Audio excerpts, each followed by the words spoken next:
Oh boy. Hello everybody. It's me, Emmerron. And this Diamond Dust. I'm sorry, I just talked over her again. I make a bad habit of it. You miss 1 week, you get rude as fuck. I don't know what it is. These are the rules. It's just the world I'm living in. Hello everyone, welcome back to Wireheads. This is episode 17. I was not in episode 16. But that's okay. Thanks again to Scarlet Darkmoon for taking over for me last week. I was not cold yet because I wasn't quite at camp yet, but I was preparing to go to camp. So I've grown a beard, and this is where we are now. But yes, I am back. It is exciting to be back. We've got a fun little show lined up this week. So being that I am topic number one and I missed last week and the music is just a little loud right now, so I will turn that down here just to make sure that I'm not violating anyone else's eardrums in addition to my own. We are going to be talking today about DLC gear, the good, the bad, and the gonk. And this will not be comprehensive, I will say, for two reasons. Reason one, there is always more gear that is coming out, and I will never be able to remain that consistent with updating this list. But we'll probably talk about the skin in the future, given enough time, because there's all sorts of fun stuff that Artal releases regularly in DLCs to really expand what the game is capable of and frustrate all of the VTT developers who need to figure out how to make the new rule breaking gear work in their system the way they've coded it. So it's always fun. I always really like the DLCs that come out, regardless of how useful the stuff in it is, which is why we're going to talk about a little bit of everything. And go ahead. And I think just to clarify DLC, this is going to exclude the paid expansions like Black Chrome, interface, and the interface articles that were paid for. Yes. Or are we gonna? Okay, sounds good. Yeah, I think because I think it gets really easy to talk about what's good when you include Interface Red Volume 3 because Going Metal's in there, and we would be busy talking about Going Metal all night, I think, if at least on the good side of this list, because almost everything in Going Metal is fucking insanely good. So I actually wanted to start our talk. The main DLC I really wanted to talk about to get things started, because I think this is one that is fairly representative of I think there's a little bit of all three of these topics in it. Midnight with the Upload. Midnight with the Upload. So, especially in light of the CEMK, while this may not be a thing that we're going to talk about, like the gear from the CEMK, some of these cyber decks, in the light of it, look much better than they did when this DLC first came out. Diamond, I'm actually curious, historically speaking, before the CEMK, how did you feel about Midnight with the Upload as Personally, a collection? For me, I actually used a lot of gear from Midnight with the Midnight with the Upload. Okay. For me, my go-to options that I went with, I really liked my Microtech Assault, my Kerberos, and also I had a Microtech Warrior as well that I came across, and also a Paraline. The Paraline didn't see much use because that was more one I had come across later in my run. So it's kind of more, if I had to really narrow down a deck, it would be it was the Kerberos. That was my go-to for when I was out dweller hunting. And I found that while most people weren't really favoring the decks because of some of the limitations that each deck had, the hardware that came in there, though. The hardware is you cannot deny that most of the hardware is pretty good. Yeah, I mean, it's kind of funny because the hardware is actually not all of it, mind you. There's quite a bit of good in the hardware, but there are points of the hardware that I find are relatively easy to critique, in my opinion. We might Such fight. as- That's okay. I suppose let's do good, bad, Gonk. Let's get our goods out of the way first. What's your good? Hummingbird. The Hummingbird is an insane cyber deck. I thought we were looking at the hardware. Okay. Oh, we can look at the hardware too, but I just the Hummingbird is the first thing I thought of when I think of good in this. As far as hardware goes, Smithy would be the hardware one that I'd pick easily. Hands down, Smithy would be great. But the Hummingbird actually, as much as most people actually walk past it because of its lack of slots, I could see why you would like, especially at like high level Netrunner play. It probably makes a lot more sense because you aren't gonna need to be as reliant on programs. Is that where I think you're going with this one? Well, you need to be less reliant on your programs to an extent, and I think that if you give yourself like enough hardware slots, a lot of the weaknesses of running without your programs are kind of mitigated. Just the extra net action is fucking crazy. A rank 4 Netrunner with a Hummingbird and 6-gun can basically play raw like a rank 10 Netrunner in terms of their net action count.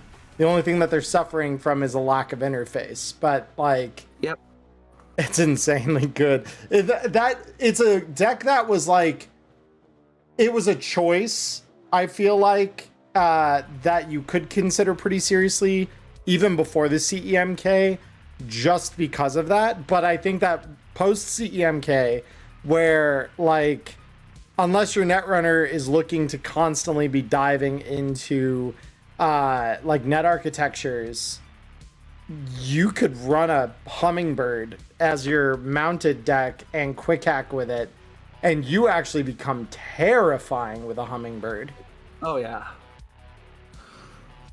I suppose for my good on when it comes to the cyber deck, because like my favorite hardware that I liked to run with in here, that would actually be the Bushido Accelerator.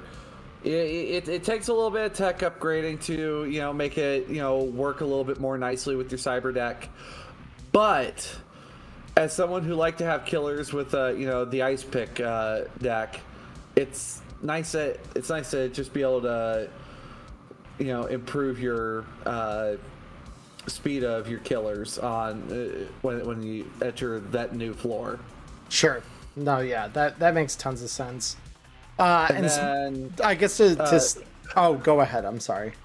Well, and then deck wise, I was more of a fan of the Kerberos, just because Hellhounds. I mean, the Hellhounds are affordable, and there's enough. You can just load 3 Hellhounds on there. So if you weren't running with any other programs, it's a nice little deck to have for when you're just jumping in to go tear up someone that's dwelling in the net.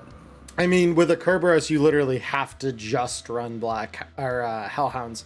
You cannot run anything else in terms of your programs. Your hardware, you've got a fuckload of hardware slots on the thing still, though. So like, you'll be pretty well set up. I mean, if you have like a backup drive on that thing, that could be a force to be reckoned with if you run into a PvP scenario. Yeah, backup drive, insulated wiring, and hardened circuitry. It makes for a nice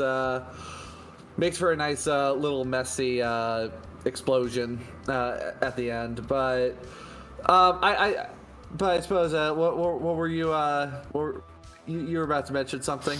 Yeah, well, just to talk a little bit about Smithy. So Smithy, for those of you who don't know it, is a bit of hardware that lets you flip your banhammers and swords in a cyber deck.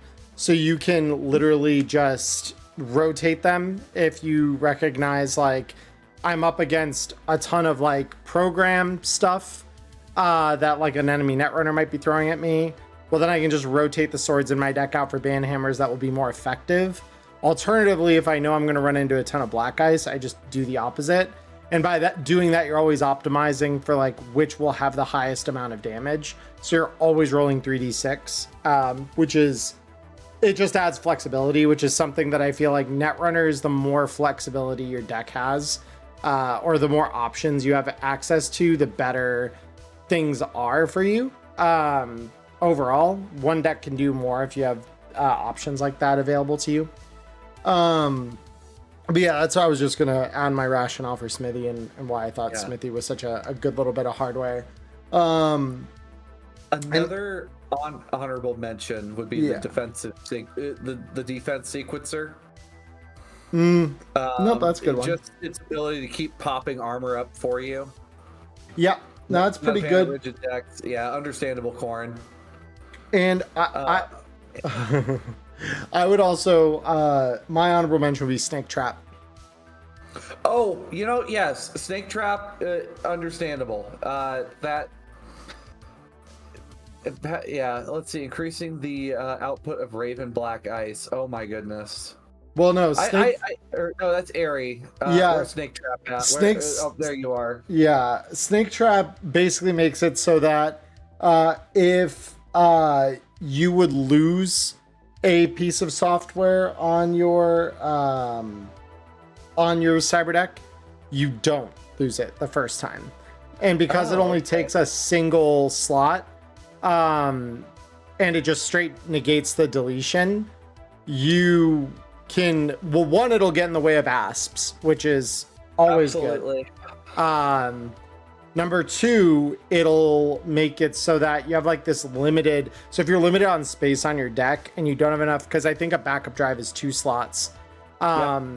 If you only have 1 left, or you're wearing a bodyweight suit and you've got that hardware slot available, you can Snake Trap and just be like, okay, this will work one time to prevent deletion of something, so that like my I don't lose my armor, or I don't lose like a really expensive black ice if I run into a killer, or an asp just randomly deleting something off my deck. All of that is kind of mitigated, which is very, very good. Swifty Clean, I think that one's in Midnight with the upload as well. It gives you double the 2 cloak rolls, and you take the better of the 2 results. Yeah, that's another good one. All right, so let's talk about the bad. What is your bad program? Let's hear it. Oh, my your bad hardware. Bad hardware. Honestly, combat recorder. Combat recorder is bad. It's just bad. It's like it's fun for like flavor purposes, but like, why am I spending 500 eddies to load my deck with a piece of hardware that does nothing unless I die? Yeah. Like that's like, I would understand it. I think like I'd just be calling it Gonk if it were like 100 eddies or less, right?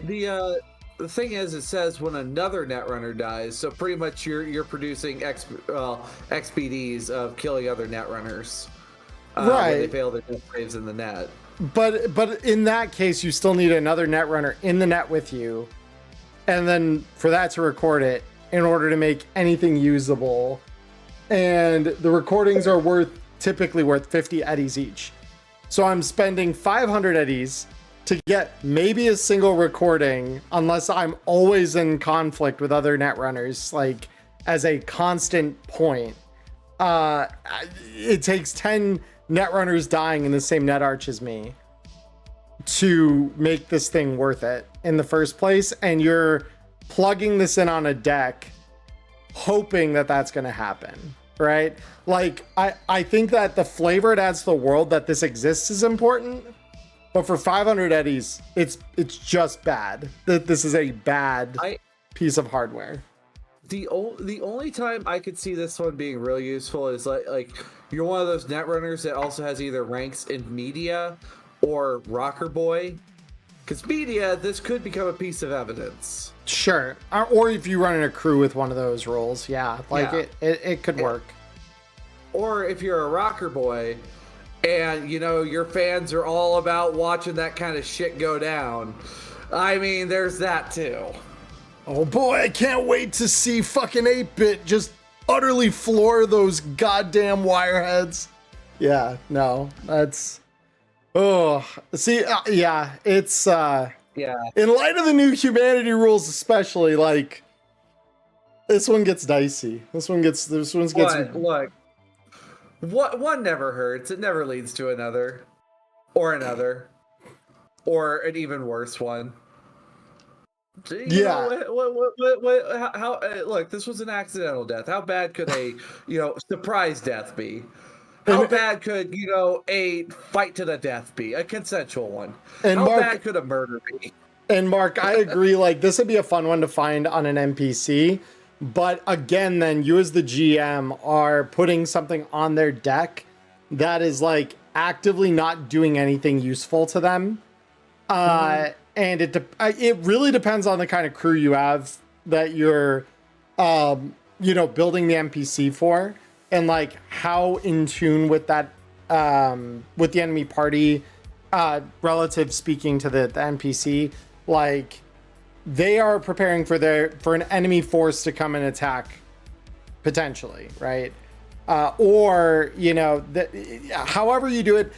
It's a really specific kind of NPC I think you would need to build for this to make sense on their deck, as opposed to more standard Netrunner hardware and stuff. To date, I'm like, I can't even think of any NPC stat blocks that Artel has released that uses one of these. Nor do I. And personally, I would never touch it. Just because it also implicates you. Like, imagine, getting caught up by Netwatch. And you have one of those on your deck. Right. Last thing I'd want. Like, you know how many fucking questions are going to be asked and you won't have any good answers for why you have that thing? Right. Yeah, it's not great. It's not great. It's pretty bad. Diamond, do you have any hardware in here that you consider bad? Honestly, perfume shop. I like skunks.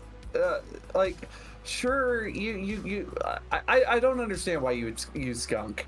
It's not. I don't know. I just there's so many other better options for black ice.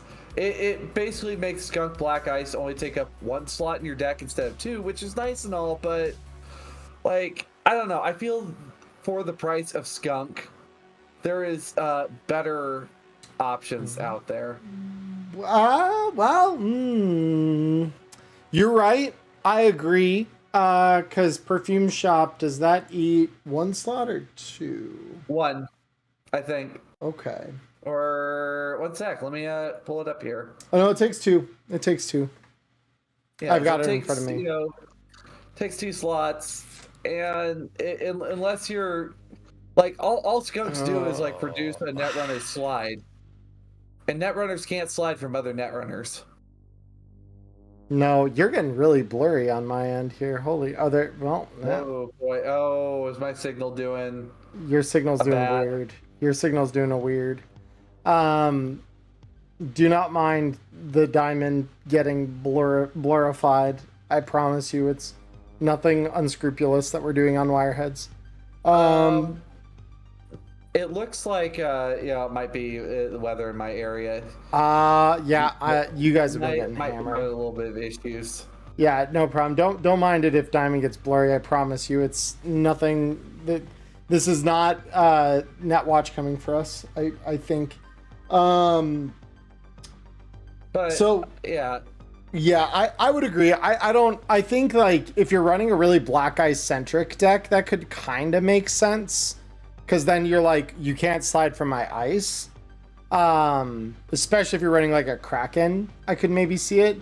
But at that point, you're using up like 5 slots in your cyber deck for a skunk, this, and 2 more for a Kraken. And it's like, if you happen to be able to afford a nice like tech upgrade deck, like that's half of your slots of 10 slots, and right. most are only 9. And you've spent 1,000 on a deck like that before you even start talking about any of this.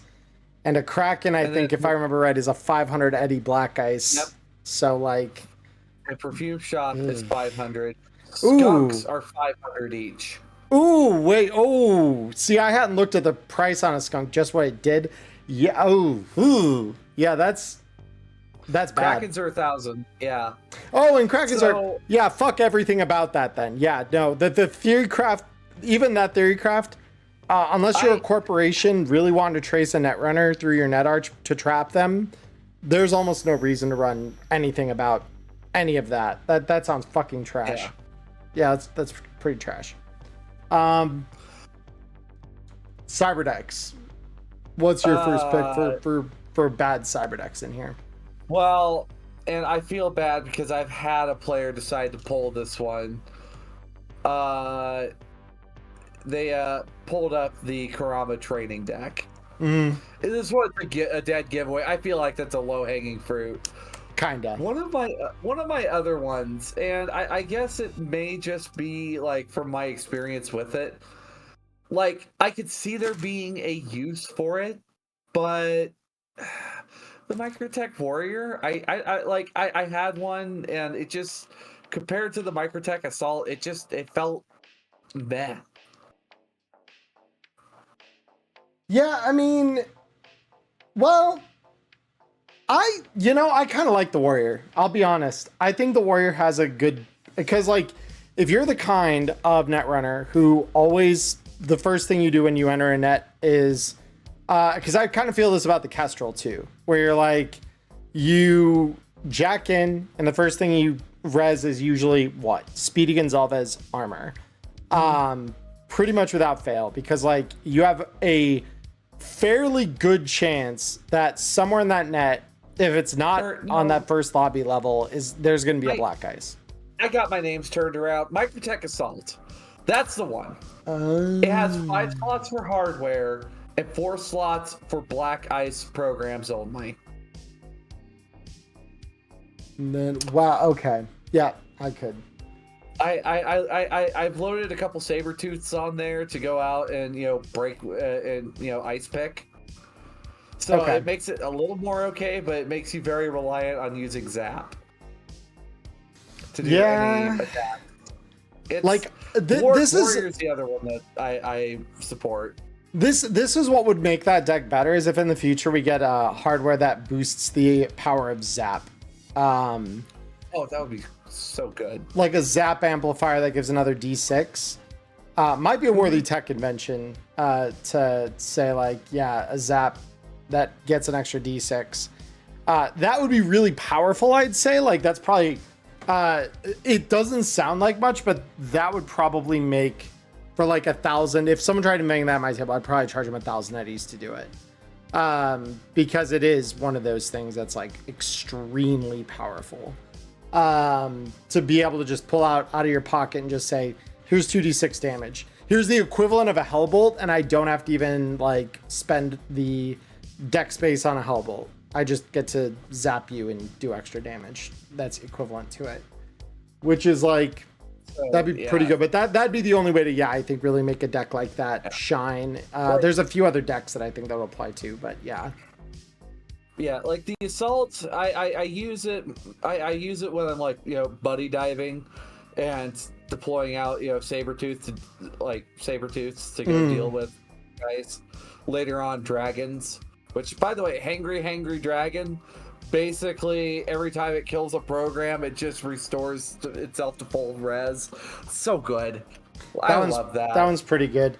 I'd say probably my bad cyber deck Because like you were saying, like the first one that my head always goes to is the training deck, because it's like a 20 eddy deck, sure. Like if you're really short on eddies at character creation or you're playing a gutter punk campaign, sure, like you could take it, but ugh, that just does not feel good. It feels really bad. Like I think, man, like we take damage. I mean, there's one use case I could think of for that where it's not terrible, and that's in quick hacking. But at that point, like again, it's a budget option, a discount option. You're just taking it because you don't have the eddies for something better. Because anything is better than the training deck, in my opinion.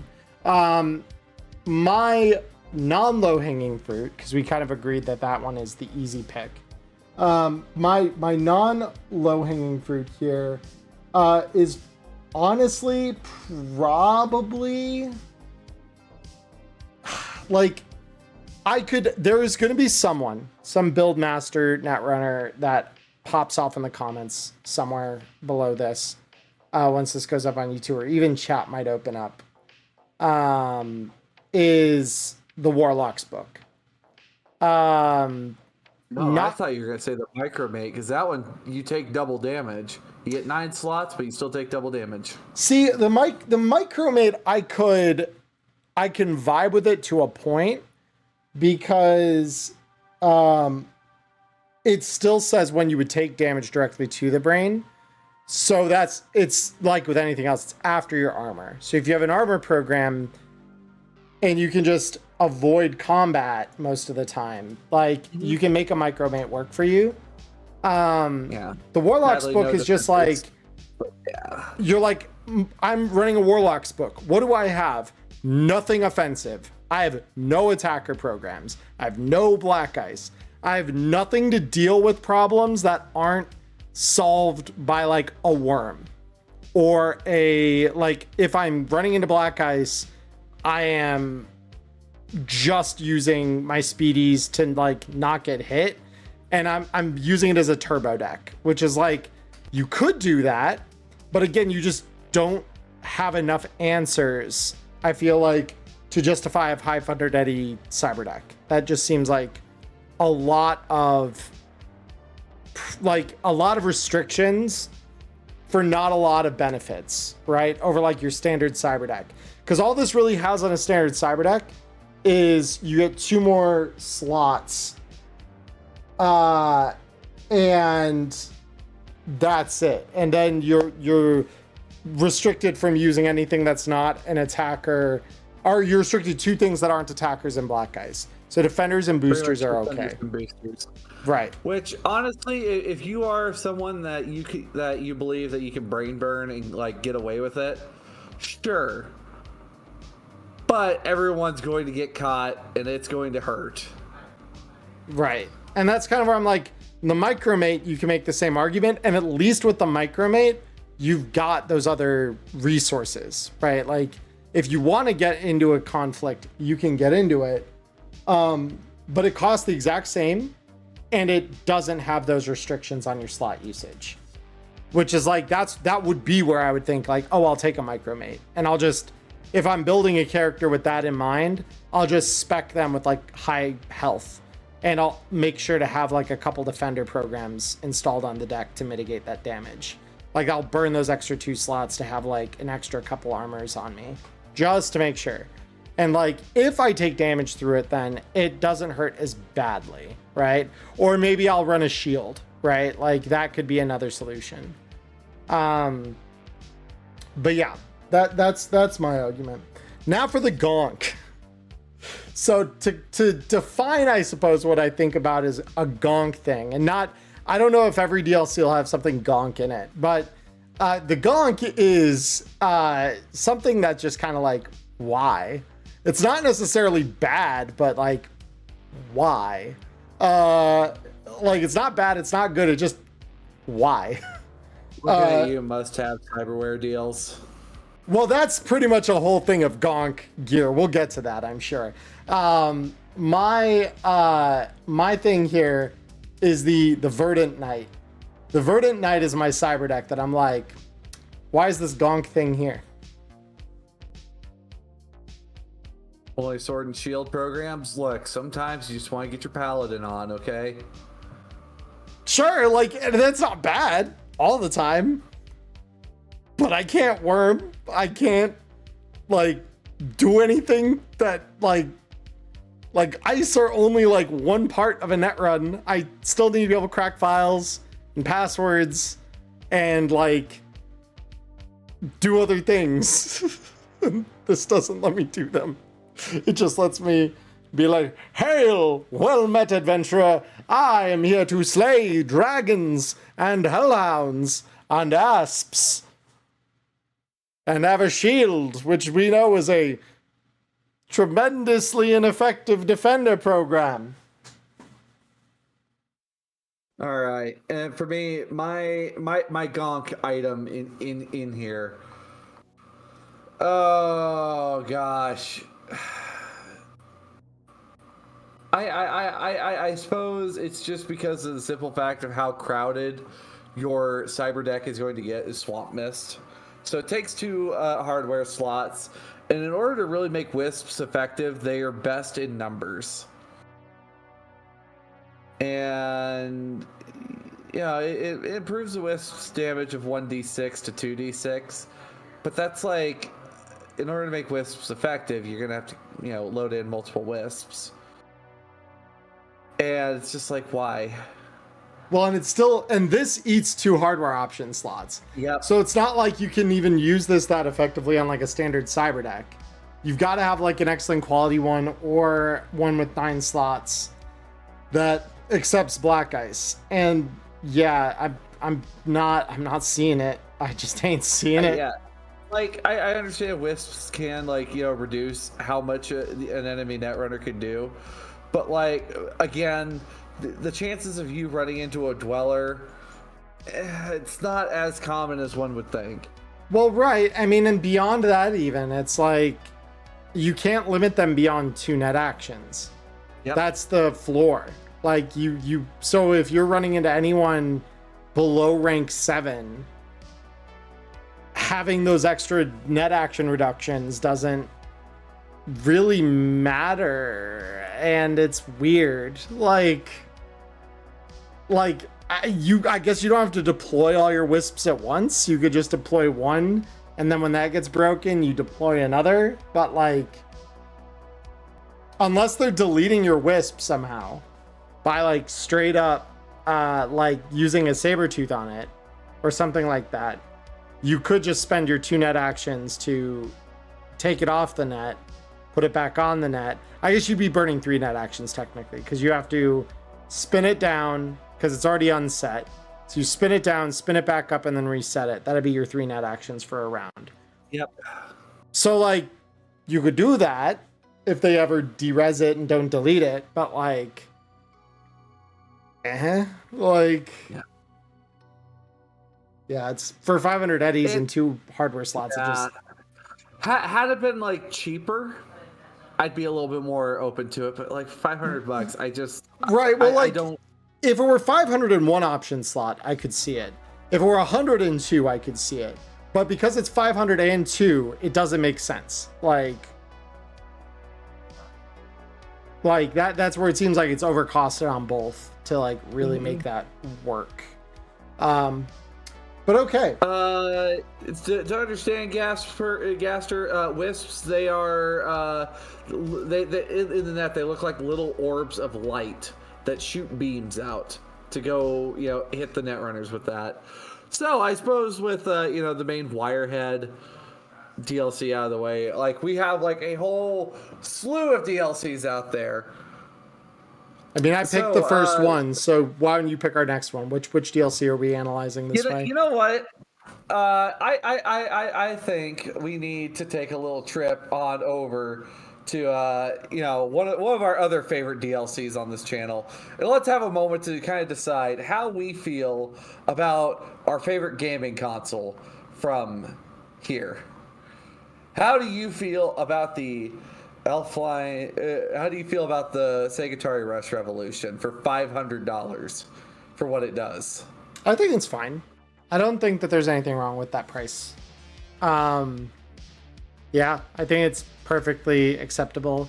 Okay. I think maybe like when it first dropped and we had less things you could use with it, because again, like while we may not be talking about gear from the paid supplements, the stuff in paid supplements makes this thing better, like because we do have things like Digital Gladiator, like some of the other like DLC game stuff that like you could conceivably see a version of it being played on a Rush Revolution, and like come up with, you know, the idea of like why this would be a good thing to have.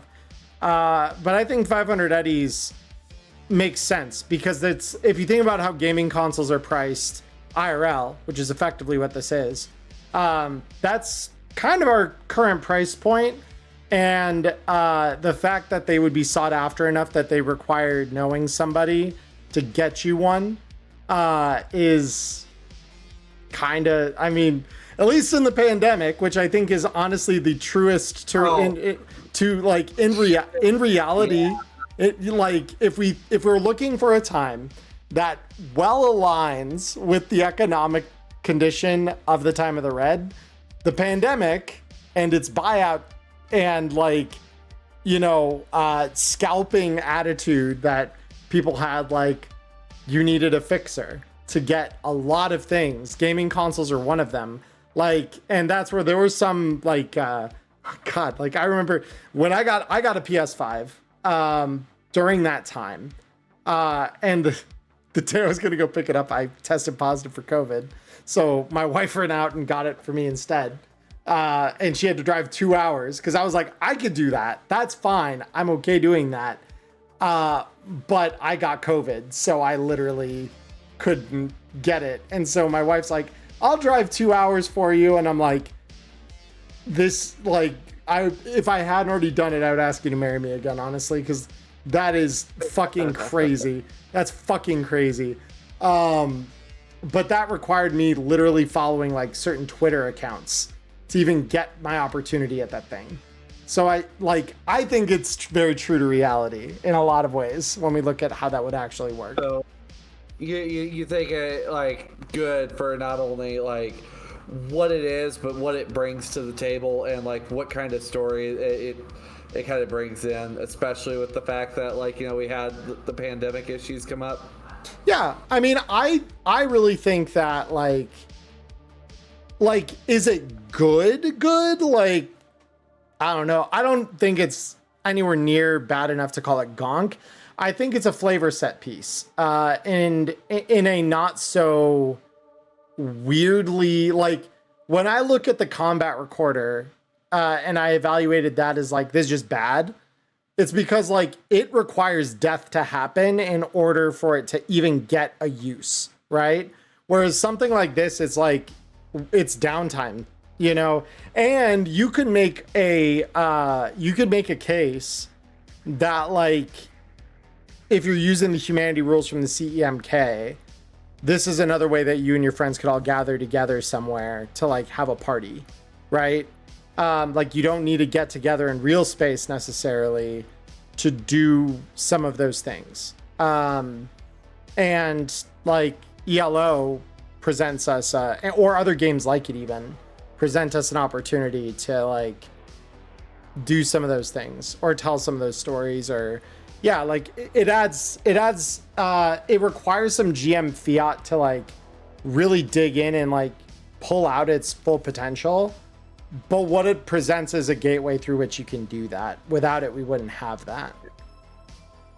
So I know that was one item, but I wanted to actually talk all about agents. Would you want to maybe look over those, see what our good, bad, and gonks are of that one? 100%. Oh, I love that one. That's a good. There's my copy of it. That's a really good DLC, I think, to talk about through, because it's a compendium. I think ELO is a little thin, unfortunately. Oh yeah, it was just like one side off item. It's just like, how do we feel about this one? I like it just for like what it can bring to the table. Yeah. Anyway, where is All About Agents? I need you. Yeah. Okay, Will-O-Wisp could. Yes, yeah, Gaster, you can fire wisps at people. Or, well, the wisps can fire at you. Alright, so I gotta ask, what is your good app? Because the Breaker and Crunch Whistle are just good. Yeah, good apps, I would say.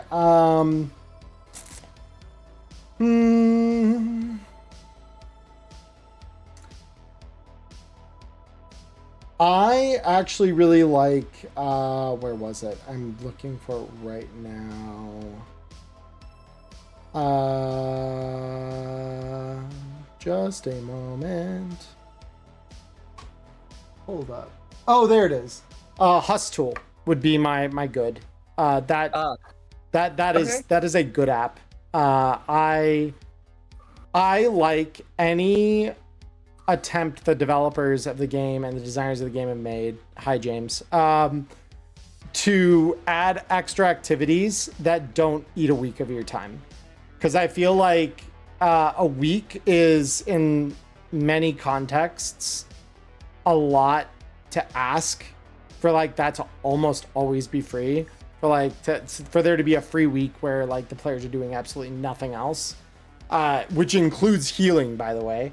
So like having things like Hustool, as well as some of the downtime activities they presented in the CEMK to like fill errant days that exist here and there, I think are very good. I think that they add quite a bit, actually, in terms of like the game space and like what players can do. So I really like that one. Plus, like 20 bucks is 20 bucks. You can get you a lot of your smaller everyday pieces of gear. Right. Or you just need you need a new box of ammo or two, like bam, there you go. That's gonna fill most magazines for most guns are filled with like that many eddies. Or, you know, you pay your rent, you pay your lifestyle, but you can't pay for your $20 subscription to hit MMO Elflines Online. Hustool for it. Yes. Don't worry, Sleepy. I did drink. We are just in podcast, but I think for me, like one of the other like paid items, because a lot of the free ones that we get are good. Because, you know, you got the garden with also NPC generator, garden dating. You have Z Post. You got Ask Alex. Yeah, Ask Alex. One of my other favorites, Bang Me. That one, for the simple fact that now we have, like, you know, outside just passing money between cred chips and passing money between with cash, because I imagine cash in the time of the red can be hard to get your hands on from time to time, or that might be the only thing you can deal in. But I don't know, I feel like Bang Me also, yes, Bang Me is an app that's the equivalent of PayPal in here. Not sponsored, by the way. I think of it more as like Cash App or Venmo or something. Yeah. It's a like a point of payment thing that you can use for like transferring money between two people. Just clarifying more for chat than you, Diamond, because I know you understand this. But yeah, like it's one of those things where ultimately I feel like Bang Me is it is a good app. Like it's also the really funny thing about it, besides its name, which almost always gets a giggle out of an inexperienced table, is the fact that it costs money to get it. It costs 10 eddies to get the Bang Me app in the first place. Look, which is just like, why? After the first, well, it's a bank. It wants your. It's made by Eurobank. They want your fucking money. Sure, yeah. Like it seems goofy. It's like, but I guess they're not assuming it like to take payment, like a chunk of every payment or whatever. At least rules is written, they're not doing that.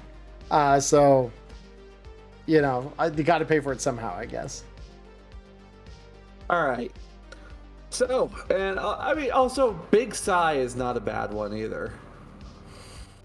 Yeah, Big Sigh's good. It gives you a nice little +1. Of course, Papa Ziggurat gets to watch what you're up to. When are they not? Yeah. So let me see. What's the bad for you? What's bad? Bad app. Brain. Well, I don't know about. Well, no. You know what? I'm comfortable saying brainwasher. I'm actually comfortable saying brainwasher. Brainwasher is awful. Brainwasher is pretty awful. You know, it can fuck up your downtime pretty badly. Right. Well, because you are going to spend a week if you go to therapy. So it's like, why the fuck would I coin flip on my therapy being more effective with the downside being it being less effective? Like, if I'm already at the point of needing a week for my therapy, oh my God, I do not want to make it less effective. I could just, because I have seen way too many times where therapy came up like, all right, roll 46 for the therapy rolls. Well, that's 6. And I spent 1,000 eddies to recover 6 humanity. Yay. Yeah, kind of fucking sucks. Like, this is where I would think, like, if they had made Brainwasher, where, like, the upside was you would get to re-roll, like, advantage, if they'd made it advantage disadvantage and made it cost a little more for that. For fun. Right, that would have made it, I think, better. I still don't know that I would take the risk, but it would have at least, like, it would have offered something that, like, would be honestly pretty good. Because it's just like, yeah, the fact that it would take an extra day or a day less is like, you're already burning a week. Like, do you really want to, like, fuck with that just to get an extra day of downtime? What are you going to do with that extra day? Like, Hustle. Yeah, I guess Hustle, but like, it seems kind of goofy to me. If you're on a tight time schedule, just fuck everything up potentially. So yeah, I don't like it. What about you? My bad. Oh gosh. If you don't have another one, that's fine too. You can just agree and we can move on. But I don't know. I want to offer you the opportunity. Watchbox for $50 to just force someone to do a really easy stealth check. There's a chance they might fail, but I feel Watchbox just it's really disappointing.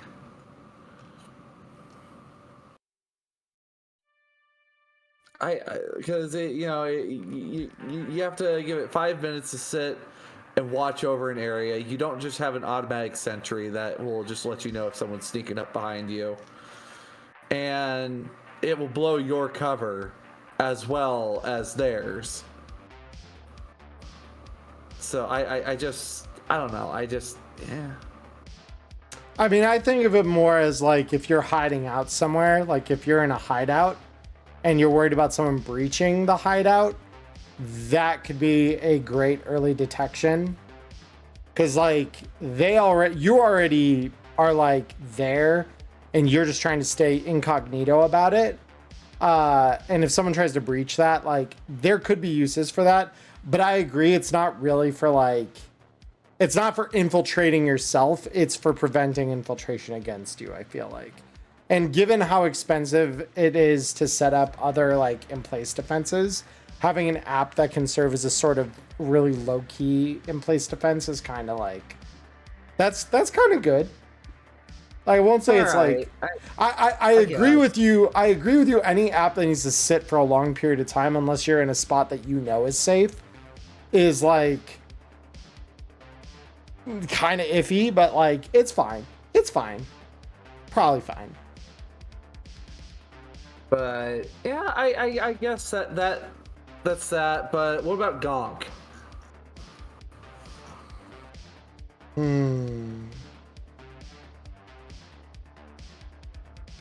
Well, I guess another bad thing from this is a certain MediaWare brain gen. Well, yeah, when we get into agents, because I don't really know that there's a Gonk app. Like, there's some people that'll be like the Elf Tracker or Roach Race, and I'm like, nah, like their flavor, and the Elf Tracker thing can be kind of useful.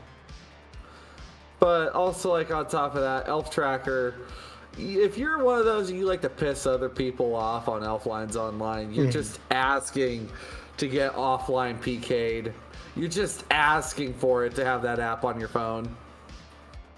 I mean, it depends, right? Because, like, I guess if, like, your assailants are, like, a gang or something that, like, has techs on board with breaching agents and, like, in that case, maybe. But then you just get an internal and negate the problem. Like, because if it's installed in an internal, they can't breach it. Fair enough. I don't know that there's really a Gonk app. I think most of them are they're pretty firmly in either the good or the bad camp. They're not really any Gonk ones. Gonk, the low-hanging fruit on the Gonk end, or not the Gonk end, but the low-hanging fruit bad agent would be the MediaWare brain gen for sure. Yeah. And we're not going to talk about why that is, but just know that it is. I would say if I were to pick another one, like,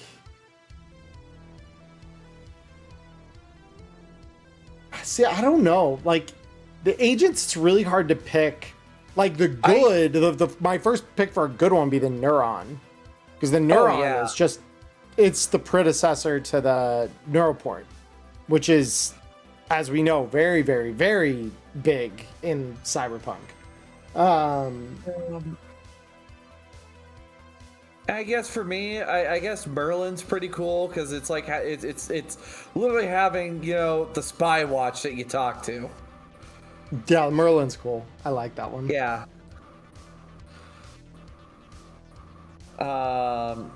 And, you know, it gives you, you know, that +1 to wardrobe and style. It's got the onboard camera, flashlight, microphone. It's literally a spy watch. I think it's kind of fucking sick. Yeah. Zetatech makes some pretty good middle of the road items that, you know, you can't. They're good. They're good. Yeah. Grade A and Grade A Plus are both very, very good. We like them.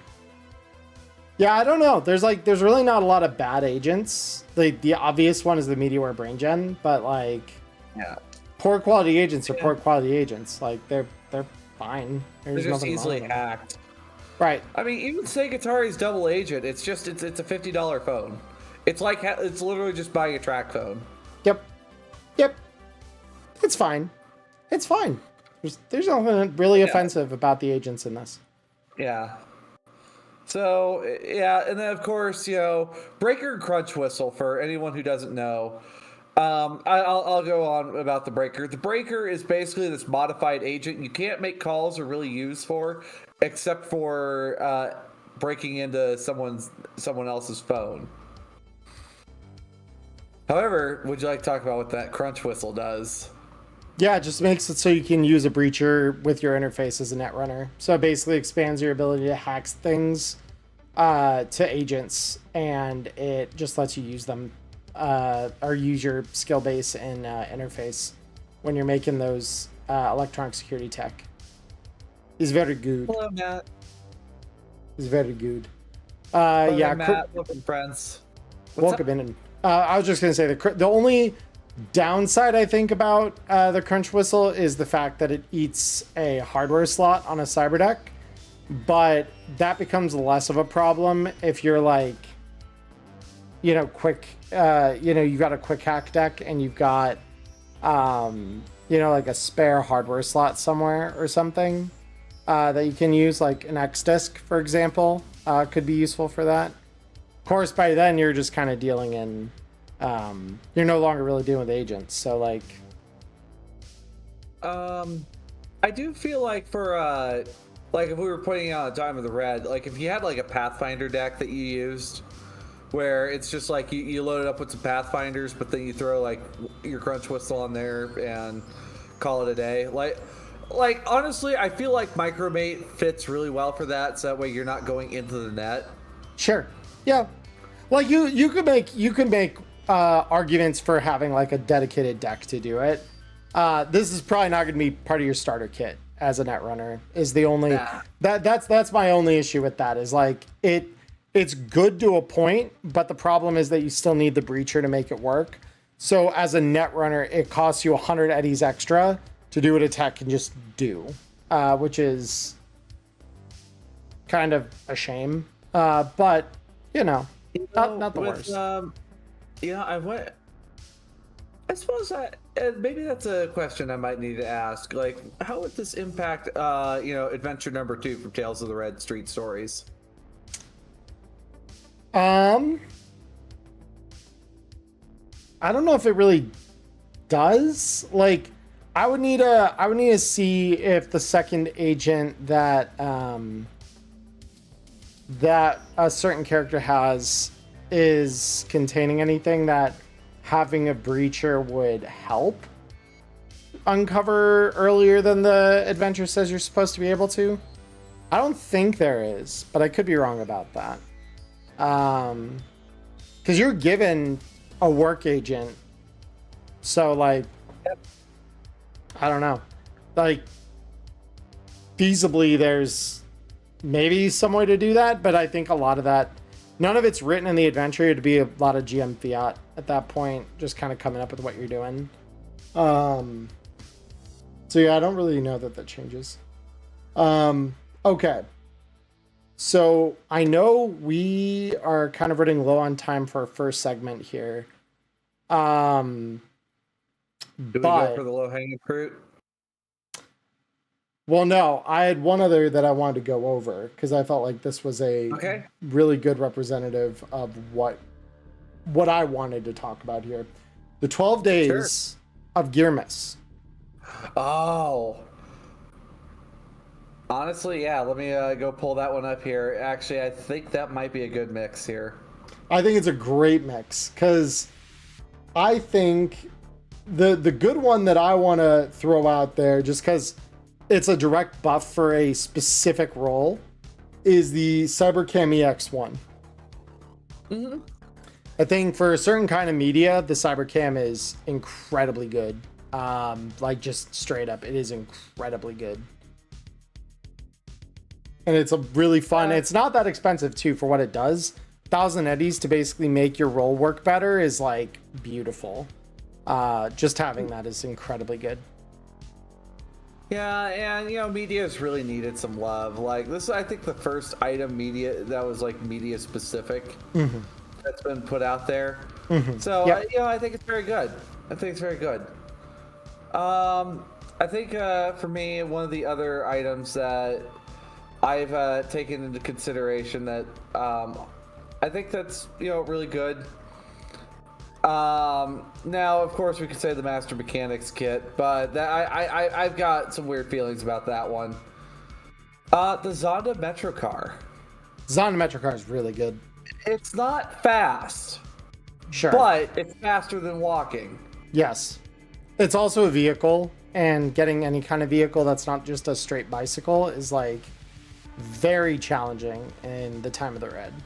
So just saying like, here's a car, it costs you 1,000 eddies, and sure, it may not be that fast, but like you have this, you own a car for 1,000 eddies in a world where most cars cost you 5 figures. So like, to me, I imagine it being like those little mini trucks that you see on like campuses or other facilities that they're still quick enough that they'll get you somewhere in a decent amount of time.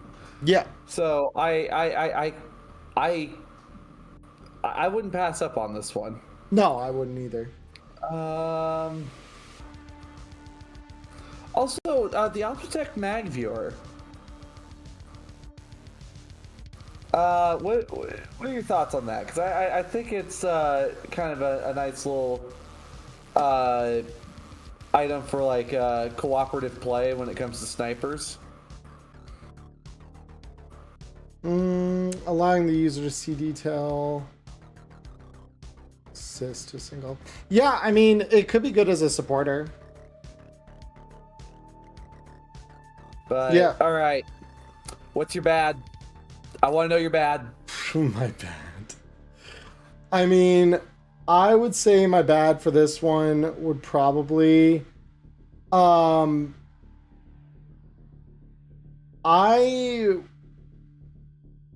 this is going to sound weird because like a lot of people are going to probably say, Emmerron, what the fuck are you talking about? It's got pluses that directly affect like things really powerfully. My bad is actually going to be the Master Mechanics Toolkit. Same. This is why we share this podcast. All right. I'm just not a big fan of it. Oh, hi, Nyla. Hello, Nyla. Welcome.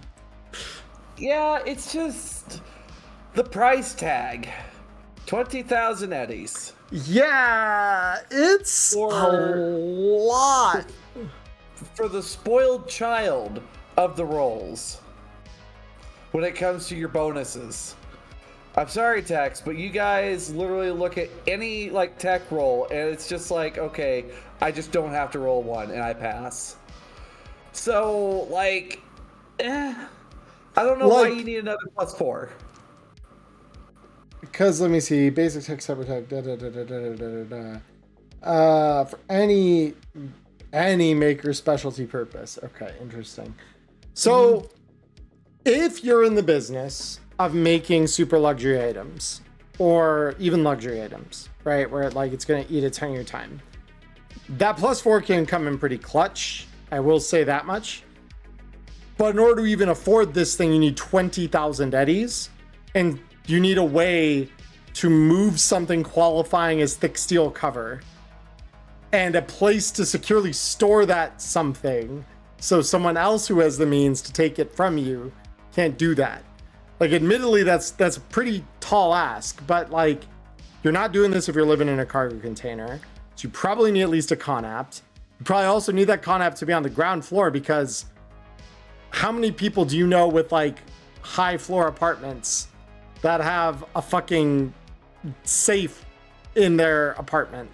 Like a big safe. Like we're talking like large gun safe, thick steel large gun safe.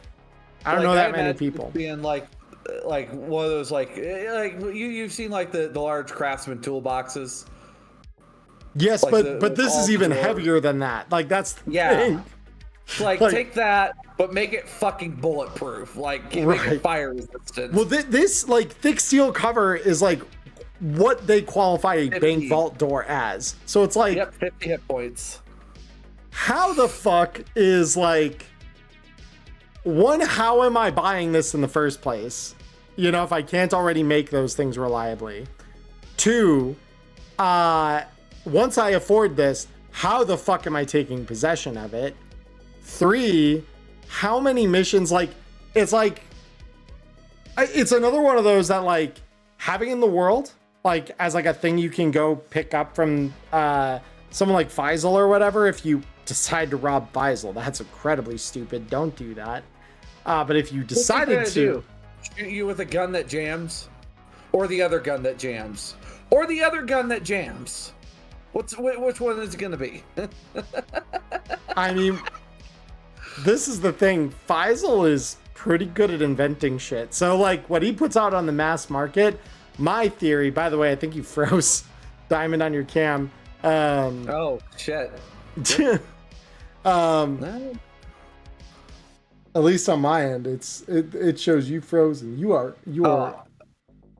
Okay, it's performance issues on my end. I am so sorry, chat. I'm so sorry. No, you're good. You're good. I mean, it is what it is. It's just you're getting stormed on.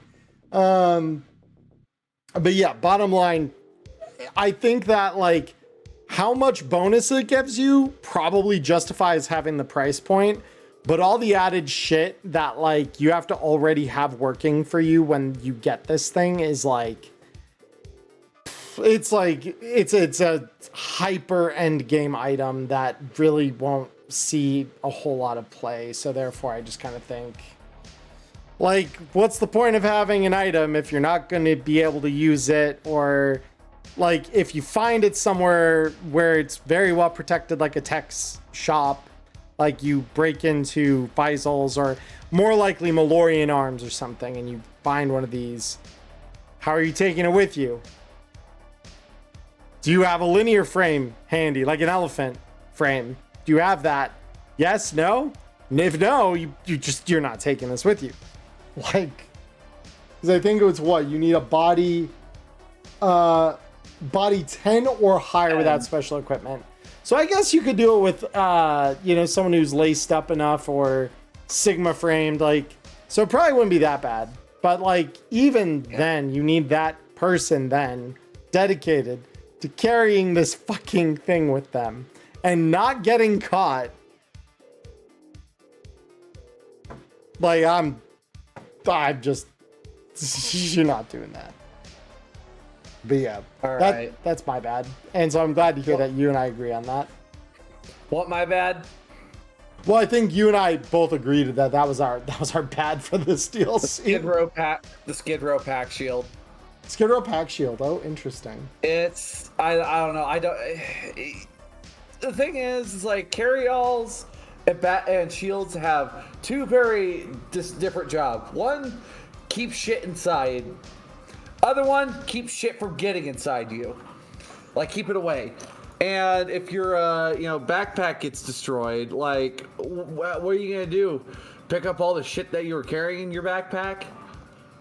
Like, I mean, I think of it more as like external armor that, like, yes, it'll probably rip if it's broken, but like, I don't think it'll tear open.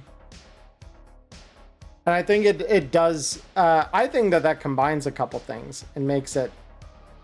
I think that's actually a better item in here because it's affordable too. It's 100 eddies. Like, that's really not that bad. Okay, I guess for $100 and it being business wear, I could see the trade-off. I don't really see it being something that like I really would find much use in. Also because shields, like, they get chewed up so quickly. Sure.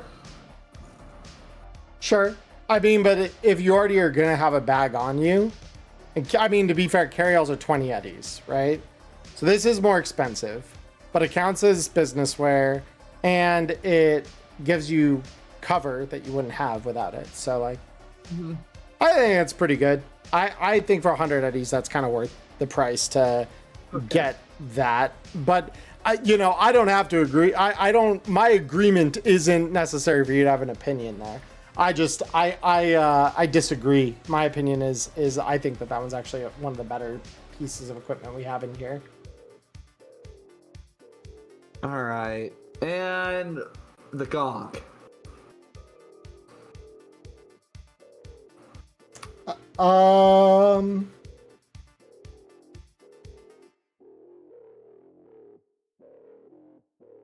I mean,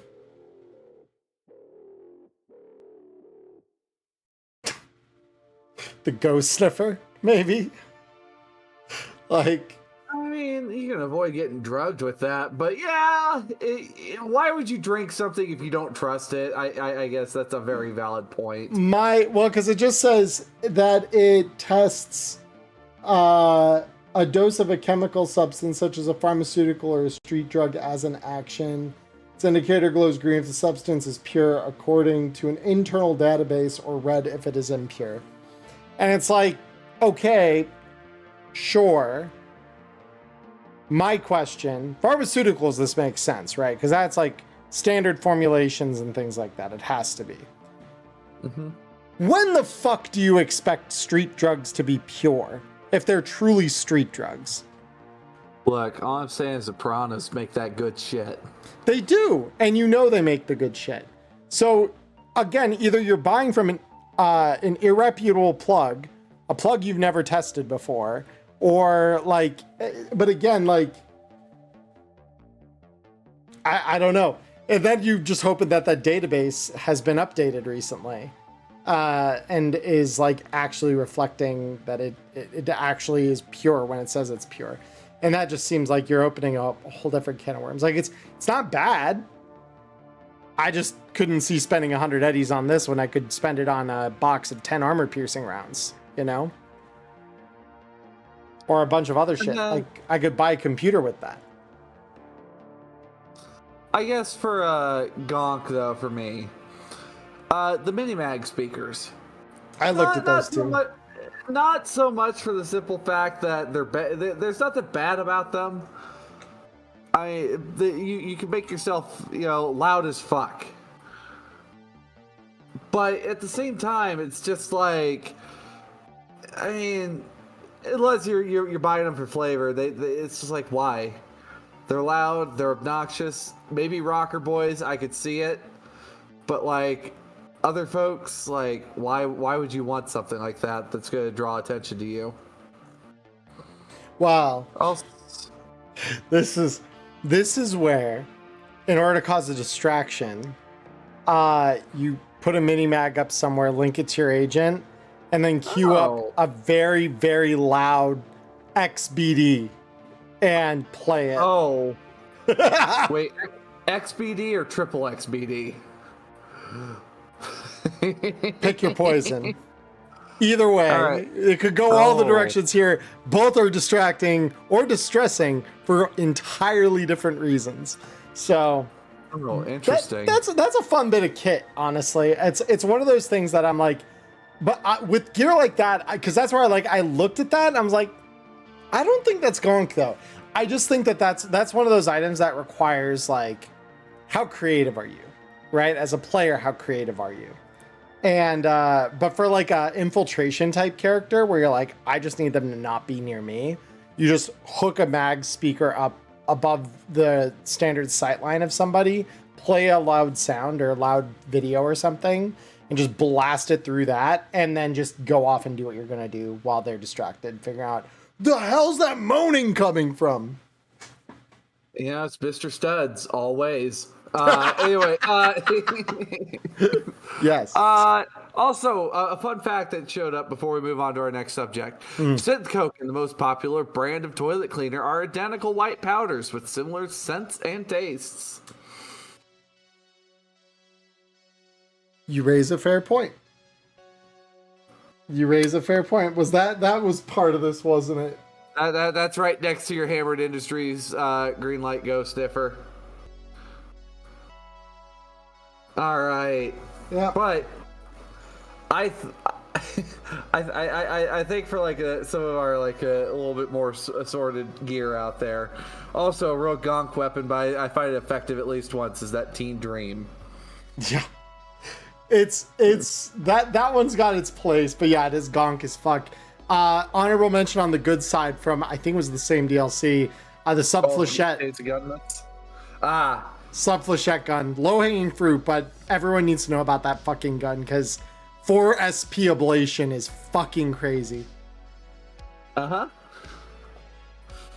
right, so I think we're good here then. I think we're good on the first topic. Yeah, this was a little longer than normal, but guys, if you're watching this later on YouTube specifically, we are now going to go over to Diamond's channel. And we are going to be talking over there about, remind me, Diamond, your topic this week was, my brain is throwing me a blank. Mini games and what they bring to the world. Beautiful. Yeah. So we're going to talk about all the, we'll talk probably high level about most all of the mini games. We don't have that many right now. So, but yeah, we're going to do that over on her channel. So if you are watching this on YouTube on my channel, look in the description below. There will be a link to Diamond's video covering our second topic in the Q&A this week, so that we can have you all see that. Of course, if you're here with us on Twitch Live, which we do this every Wednesday, most Wednesdays at 8:30 p.m. Pacific. Tonight we got started a little late because it was our season finale for Team Law and Disorder over on Diamond's channel. Next week might be the same sort of thing because of the fact that we are going to be wrapping up another one, Control Alt Delete. But Normally we do it 8:30 p.m. Pacific time, live here on Twitch. If you're here with us live, hello, we love you. Thank you for being here. If you're over on Spotify as well, you don't need to stop anything. We are going to be going pretty much right through to the next topic after just a really quick blip, and you'll be here to listen to Diamond's intro that way. But yeah, if you're on YouTube, now's the time to switch over to Diamond's channel, and I will see you over there. See you in a bit, guys. Bye.